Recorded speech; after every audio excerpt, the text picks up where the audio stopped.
first ukulele from my aunt. My mom enrolled me in a guitar school. Now, I played a ukulele, a little tiny thing, and I went to the school, and the teacher said to her, all right, come back next week, we'll see what we can do. And they gave me a guitar, and the guitar had 6 strings. And I was a little confused, so I ripped 2 strings off the guitar. And the next week, my mom went back, and the teacher says, I don't think so.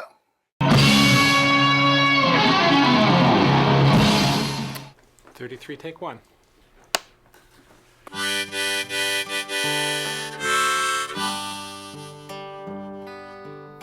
The moment that you saw him, they say the scariest thing in the world is getting up in front of people, whether it's in a classroom, you know, reading a book report or whatever it is. They say it's worse than fear of the dark or heights or your mother or sharks or whatever.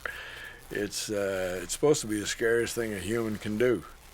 So I'm not surprised that we medicate ourselves. Yeah. I think that's one thing, oddly enough, it may justify the band situation. People have put a band together so they can hide out and sort of just be with other people while they're, you know, doing their communication bit with the songs.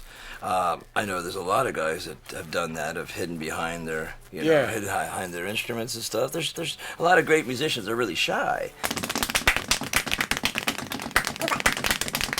I used to take a lot of speed, and that, you know, you stay up for 4 days and you end up writing some songs, and then there's the other way of using it where you're so depressed, and that's the wrong way to take drugs. That's drug abuse.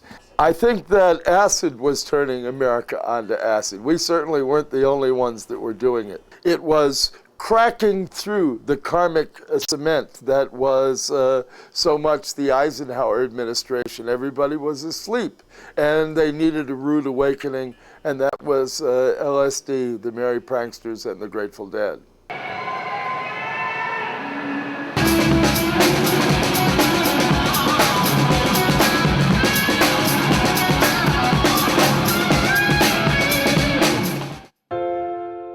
My greatest achievement would have to be playing the 30th anniversary of Woodstock with Corky Laing, Leslie West. After being there 30 years earlier as a 13-year-old kid, and coming back and playing the same exact location, and it had rained the night before, so that the earth smelled the same.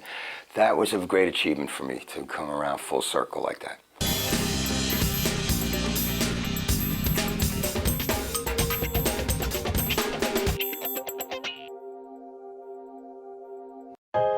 I would bring us back to the mythical Garden of Eden. Life is such an incredible gift. There's times when we are lucky enough to actually sit in that Garden of Eden. Maybe we're born to just visit but never live in it. But if I could change it all, we'd be in the Garden of Eden. Being good at what you do, I think. You can measure it on different levels. For us right now, it's nice that we're actually doing it in the world context of music. There are players in our local tennis club who are fantastic, and they are successful. I'm pretty happy with myself, and I'm pretty happy with where we're going.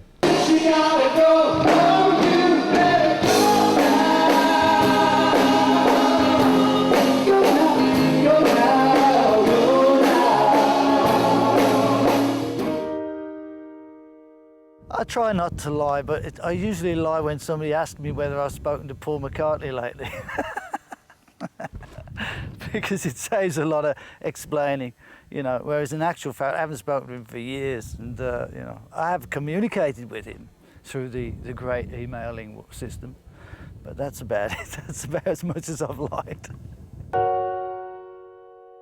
I think what gives me the most satisfaction is when I create a new piece of music, a new song, and it just sounds fantastic. And usually it's kind of like at midnight when everybody's asleep, I come out here and all the kids are sleeping, and I just start writing.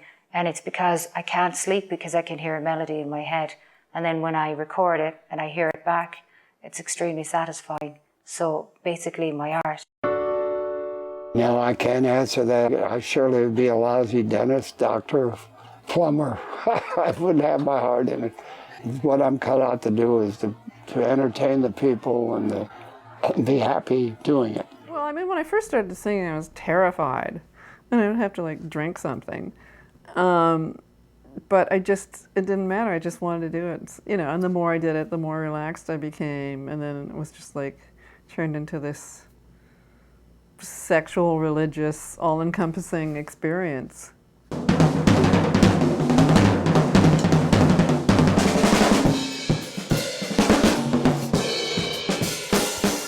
As you create these musical scenes in your head, you're transforming yourself into something else. What that is may not be something that you consciously want to do. You may just end up transforming yourself into something that is totally spontaneous. 1, 2, 3, 4,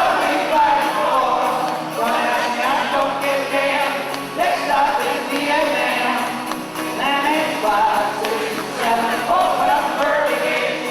Yeah, ain't no time. Wonder why we're all gonna die.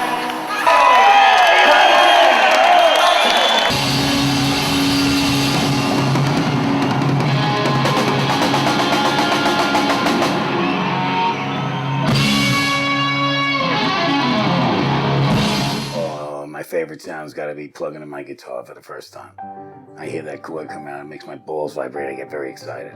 My favorite food, I think, is bangers, British sausages. I love them, I don't know why, I just like the name. It's like American meatloaf, it's peasant food. I'm a peasant. I think profession I'd hate to be in is I'd hate to be a proctologist. I have no desire to look up people's asses. I don't think there's any purpose for it, and I've often wondered, what would make a guy want to choose that as his profession? You could be a finger doctor, you could be a bone doctor, but a proctologist? Please. When I was a kid, I wanted to be James Brown, I wanted to be Otis Redding, all these great soul singers from that time period. So I would sit in my bedroom and sing soul music night after night after night. But then my oldest brother bought Sly and the Family Stone, and I heard that, and it kind of built this bridge to rock music. So then when I heard Cream and Jimi Hendrix, I told my dad, I got to have a guitar. And so at that point, I picked up guitar, and singing and guitar playing were then equally important to me. My personal motto was borrowed from Chris Christopherson. He said to Sinead O'Connor when she was being booed at Madison Square Garden, "Don't let the bastards get you down." And I think that's a very appropriate words for anybody in the arts that has to suffer the criticism of others.